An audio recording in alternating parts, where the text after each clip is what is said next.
ଅଛି ମୁଁ ଆଣି ତମକୁ ତମ ଠାରୁ ଘର ଭଡ଼ା ନେବି ଆଉ ଏ ଘରେ ମାଗଣାରେ ରହିବାକୁ ଦେବି। ଶୁଣିଲି ତମ ସ୍ୱାମୀର ଚାକିରି ଚାଲି ଯାଇଛି ନା ତମେ ବହୁତ କଷ୍ଟରେ ଚଳୁଥିବ ଆଉ ତମର କେସ୍ ଚାଲିଛି। ମୋ ଭଉଣୀ ଆଡଭୋକେଟ ଓକିଲ ଅଛି ତାରି ପାଖରେ ପରେ ସେ କେସ୍ଟା ଅଛି। 5 ଲକ୍ଷ ଟଙ୍କା ଲାଗିବ।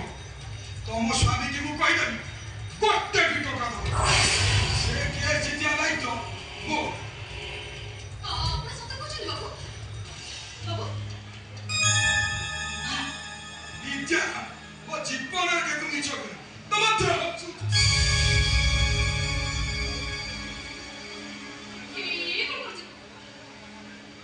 ଘର ଭଡ଼ା ନେବିନି ମାଗଣାରେ ରହିବ ଲାଇଟ୍ ବିଲ୍ ବି ନେବିନି। ଏ କଥା କଣ କି ଏ 5 ବର୍ଷ ହବ ମୋ ମାଇକିନିଆଟା ମରିଗଲା। ସେଇଦିନ ଠାରୁ ମୁଁ ଶୁଖିଲା କାଠ ହେଇଯାଇଛି। ସେଇ ଲୋକରେ ଜଣକୁ ବୁଝେଇ ପକେଇଲି ଆମ୍ବ କିଣାରେ ପାହାଡ଼ ଖାଇକି ଆସିବି। ଟିକେ ଦୟା କର ଟିକେ ଦୟା କର।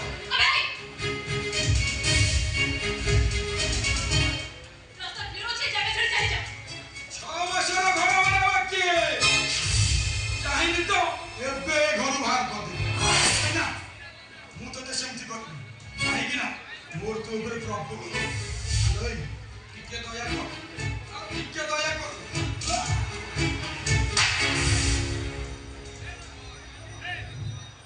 ତମେ ତ ଦୟାର ସାଗର ତମେ ଯେମିତି ଦୟା କର ଏମିତି କେହି କାହା ଉପରେ କରୁନଥିବ।